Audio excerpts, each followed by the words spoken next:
ప్రసాద రూపము. మీరు గుడి యందు విడిచిపెట్టి వెళ్ళిపోతే మీ కోరిక తీరదు. ప్రసాదం అనుగ్రహం. అందుకే ప్రసాదం వదిలేస్తే సత్యనారాయణ స్వామి బ్రతకథలో పడవ మునిగిపోయింది. ఆయన శాడిస్తే ఏమిటి పడవలు ముంచేయడానికి. ఈశ్వరానుగ్రహం వద్దన్న వాడికి సుఖం ఎక్కడి నుంచి వస్తుంది? మళ్ళీ తెలుసుకుని ప్రసాదం తింటే పడవ పైకి లేచింది అంటే ఏమిటి? ఈశ్వరానుగ్రహాన్ని కోరుకోవాలి. నువ్వు ఎలా వదిలేస్తావు కొబ్బరి చెక్క? వదలకూడదు. నంది మీద పెట్టడం కాదు, చండీశ్వర స్థానమునందు విడిచిపెట్టాలి. అందుకని నివృత్యై చండాంశ త్రిపురహర నిర్మాల్య విముఖై.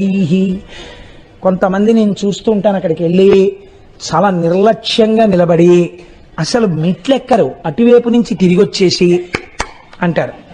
నేను ఒకసారి అడిగాను, ఎందుకండి అలా కొడుతున్నారు అని అడిగాను. ఆయనకి చెవుడండి అన్నారు. ఓహో, మీరు ప్రాజ్ఞులు, మీకు లేదు అవకరం ఎప్పుడో వచ్చి ఇలా కొట్టడానికి. శంకరుణ్ణి నమ్ముకుని అంత పక్కన కూర్చున్న వాడికి చెవుడు వచ్చింది. మీకు చెప్పుంటాడు ఎప్పుడు ఆయన పాపం. అందుకని మీరు తప్పట్లు కొడితే తప్ప ప్రారంధం ఆయనకి కళ్ళు విప్పడం. మీరు తప్పట్లు కొట్టోసారి ఇలా చూసి వెళ్ళిపోతే అబ్బాయి అంత దుష్టవంతుండిరా ఇవాళ నీ మొహం చూశాను ఆయన పొంగిపోతుంటాడు. నీకో బొట్టెట్టుకో, ఓ విభూతి ఎట్టుకో, కానీ నీ మొహం చూసేది పొంగిపోవాలి. ఇది నీ ప్రవర్తన. దీనికి చండీశ్వరుడు నీకు ప్రసాదం ఇచ్చేయాలి, నీకు శివుడు ప్రసాదం ఇచ్చేయాలి. ఎందుకు ఇచ్చేయాలి? ప్రవర్తన తెలుసుకో, శైవాగమం తెలుసుకో, ఎలా నడువడి ఉండాలో తెలుసుకో. చిటిక మాత్రమే వెయ్యాలి చండీశ్వర స్థానం అనందు. తప్పట్లు కొట్టడం, ఆయనకి చెవుడు అనడం, నీకు తెలియపోతే పేడాపోయేది, ఈ మాటలు కూడా ఎందుకు?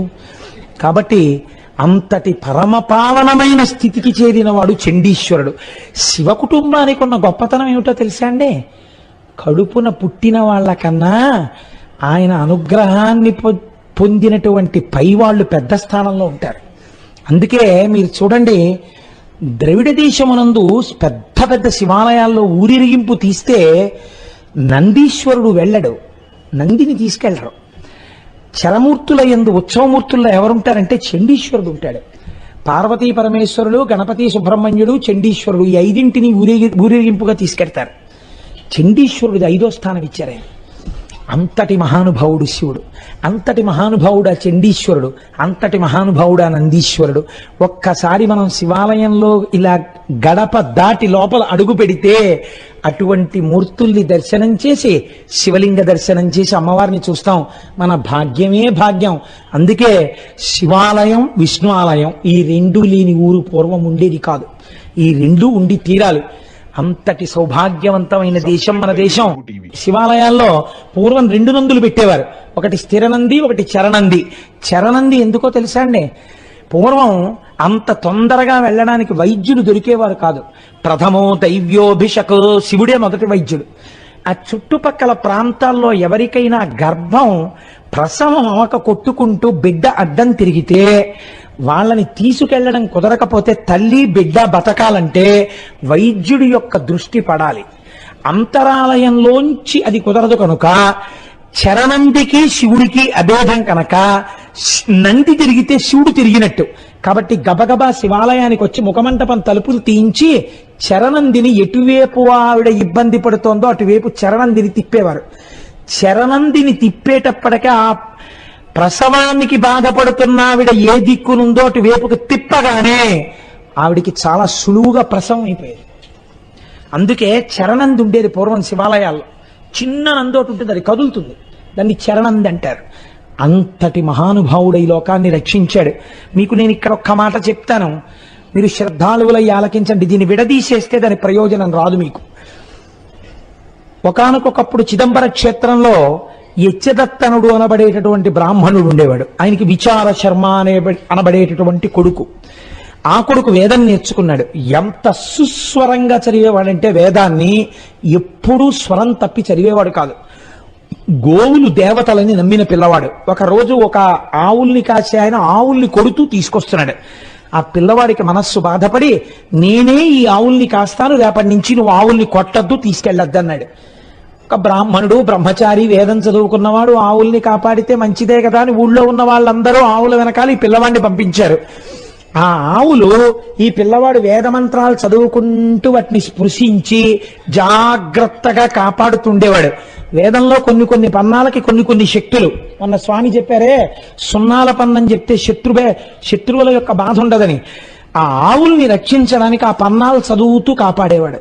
ఆ ఆవులు సంతోషించి ఆ పిల్లవాడు కూర్చున్న చోటుకొచ్చి అతని పక్కన మంచినీళ్లు తాగడానికి ఒక కుండ తెచ్చుకుంటే ఆ కుండలో పాలు విడిచిపెట్టేస్తుండేవి.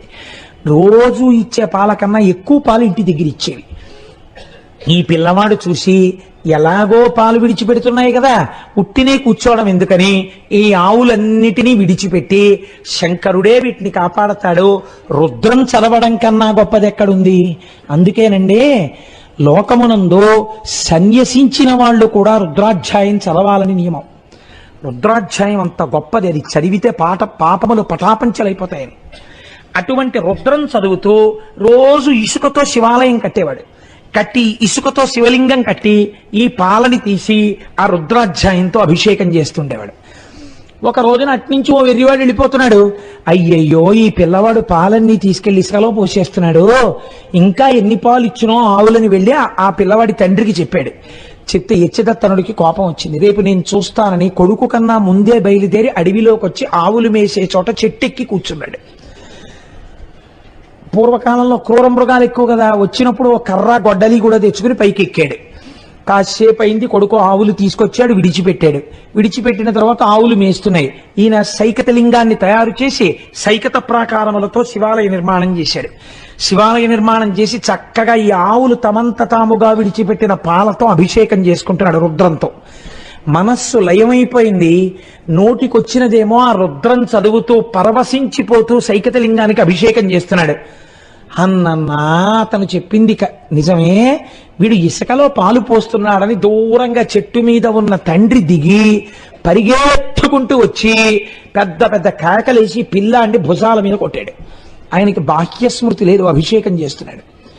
చేస్తుండగా కోపం వచ్చిన తండ్రి తన కాలితో సైకత లింగాన్ని తన్నాడు. అది చిన్నాభిన్నమైపోయింది. ఎప్పుడైతే శివలింగం చిన్నాభిన్నమైందో పిల్లవాడికి బాహ్యస్మృతి వచ్చింది. ఆ తండ్రి వచ్చినప్పుడు గొడ్డలు అక్కడ పెట్టాడు. ఈ పిల్లవాడు వచ్చినవాడు తండ్రి ఇంకోట చూడలేదు. ఏ పాదము శివలింగాన్ని తందిందో ఆ పాదము ఉండడానికి వీల్లేదని గొడ్డలి తీసి 2 కాళ్ళు నరుక్కుపోయేటట్టు విసిరాడు. తండ్రి 2 కాళ్ళు తొడల వరకు తెగిపోయాయి, కింద పడిపోయాడు. నెత్తుటి ధారలు కారిపోతున్నాయి. చూశాడు కొడుకు. శివలింగాన్ని తన్నినందుకు నువ్వు ఈ ఫలితం అనుభవించవలసిందే అన్నాడు. నిత్తురు కారి తండ్రి మరణించాడు. ఆశ్చర్యం ఏమిటో తెలుసా అండి, ఆ చిన్నాభిన్నమైన సైకత లింగములోంచి పార్వతీ పరమేశ్వరులు ఆవిర్భవించాడు. ఆవిర్భవించి నాయన ఇంత భక్తితో మమ్మల్ని ఆరాధించావు, అపచారము జరిగిందని తండ్రిని కూడా చూడకుండా కాళ్ళు నరికేశావు, మనుష్యుడవై పుట్టి తపస్సు చేయకపోయినా వరం అడగకపోయినా నీకు ఒక వరం ఇస్తున్నాను. ఇవాల్టి నుంచి నీవు మా కుటుంబములో 5వ వాడవు. నేను పార్వతి, గణపతి, సుబ్రహ్మణ్యుడు, 5వ స్థానం చండీశ్వరుడిదే. నిన్ను చండీశ్వరుడని పిలుస్తారు. ఇక నుంచి సాధారణంగా లోకంలో వివాహం అయిపోతే ఒక లక్షణం ఉంటుంది. భర్త గారు ఏదైనా పదార్థాన్ని కొంత తిని కొద్దిగా విడిచిపెడితే దాన్ని ఏమంటారంటే పత్నీ భాగము అని పిలుస్తారు. భార్యకి దాన్ని తినే అధికారం ఉంటుంది. ఎవరు పడితే వాళ్ళు తినేయకూడదు. అలాగా భార్యకు ఒక్కడానికే అధికారం ఉంటుంది, అది పత్నీ భాగం. కానీ శంకరుడు ఎంత అనుగ్రహించేశాడో తెలుసా అండి. పార్వతి, నేను ఇవాళ చండీశ్వరుడికి ఒక వరం ఇచ్చేస్తున్నాను, నువ్వు నాకు భోజనం పెడతావు కదా అంతఃపురంలో, నేను తిని విడిచిపెట్టిన పదార్థాన్ని చండీశ్వరుడు తింటూ ఉంటాడు, వేరొకరు తినరాదన్నాడు. గణపతి, సుబ్రహ్మణ్యుడు తినడానికి వీల్లేదు, చండీశ్వరుడు తినాలి. ఆ చండీశ్వరుడు ఎప్పుడు శంకరుణ్ణి ధ్యానం చేస్తూ ఉత్తరముఖంలో కూర్చుని ఉంటాడు. ఆయన ధ్యానమునందు ఉంటాడు కాబట్టి ఇదే శంకరాచార్యుల వారు సౌందర్యలహరిలో చెప్పారు, నివృత్తి చండాంశ త్రిపురహర నిర్మాల్య విముఖై. శంకరుడు భోజనం చేసి విడిచిపెట్టిన విస్తరి కనపడింది గణపతికి, సుబ్రహ్మణ్యుడికి. లోపలికి వస్తుంటే వాళ్ళు ఆకలి మీద ఉన్నారు, యుద్ధం చేసి వచ్చి. మా నాన్నగారి విస్తట్లో లడ్లే కదా, ఒకటి తిందామని వెళ్ళలేదుట. ఎందుకని? ఇది త్రిపురహర నిర్మాల్య విముఖై, శివుడికి నివేదన చేయబడింది, చండీశ్వరుడికి చెందాలి, ఆయన భుక్తశేషం కాబట్టి మేం తినకూడదని వదిలేశారట. అప్పటి నుంచి ఇప్పటి వరకు లోకమునందు సదాచారం ఏమిటో తెలుసా అండి. చండీశ్వరుడు బహిర్ముఖుడై ఉండడు, నందీశ్వరుడిలాగే ఆయన కూడా. ఆయన ఇలా కళ్ళు మూసుకుని ఉంటాడు. ఎప్పుడు శివధ్యాన తత్పరుడై ఉంటాడు. ఆయన్ని పిలిస్తే కోపం వస్తుంది ఆయనకి. అందుకని ధనిశ్చండు అని పేరు. చాలా మంది తెలిసి తెలియక ఎంత పిచ్చి పనులు చేస్తారంటే, శివాలయంలో కొట్టిన కొబ్బరికాయ ఇంటికి తీసుకెళ్ళకూడదంటే అని గోడల మీద పెట్టి వెళ్ళిపోతుంటారు. మహాదోషం, ప్రసాద తిరస్కారం. అలా వదిలిపెట్టి వెళ్ళకూడదు. శాస్త్రం ఏం చెప్పిందంటే ఆయన ధనిశ్చండు వెళ్ళి అనాలంతే. చిటిక మాత్రమే వెయ్యాలి. అందుకే ఆయనకి చిటికల చండీశ్వరుడు అని పేరు. చిటిక వేస్తే ధ్యానమనందున్నవాడు కళ్ళు విప్పి కోపంగా ఇలా చూస్తాట. మీకు శివాలయంలో ఏదో ఒక పత్రమో, పుష్పమో, కొబ్బరి చెక్కో, అరటిపండో ఏదో ఇస్తారు మీకు. దాన్ని వెంటనే మీరేమనక్కర్లేదు, ఇలా అనాలి. ఇలా అని ఇలా అనాలి. అంటే ఆయన చూస్తాట. ఓహో, మా స్వామిని ఆరాధించావా, ప్రసాదం తీసుకున్నావా, సరే తీసుకెళ్ళు అంటట. ఆయనకి చూపించిన తర్వాత పూర్ణాధికారం మీరు తీసుకెళ్ళచ్చు. ఎందుకంటే లోపల శివుడికో ముక్కు ఉండిపోయింది, మీరు ఇచ్చిన దాంట్లో కొంత ఉండిపోయింది. అది తిన్న దాంట్లో శేషం చండీశ్వరుడికి వెళ్తుంది. మీకు ఇచ్చినది ప్రసాద రూపము. మీరు గుడి యందు విడిచిపెట్టి వెళ్ళిపోతే మీ కోరిక తీరదు.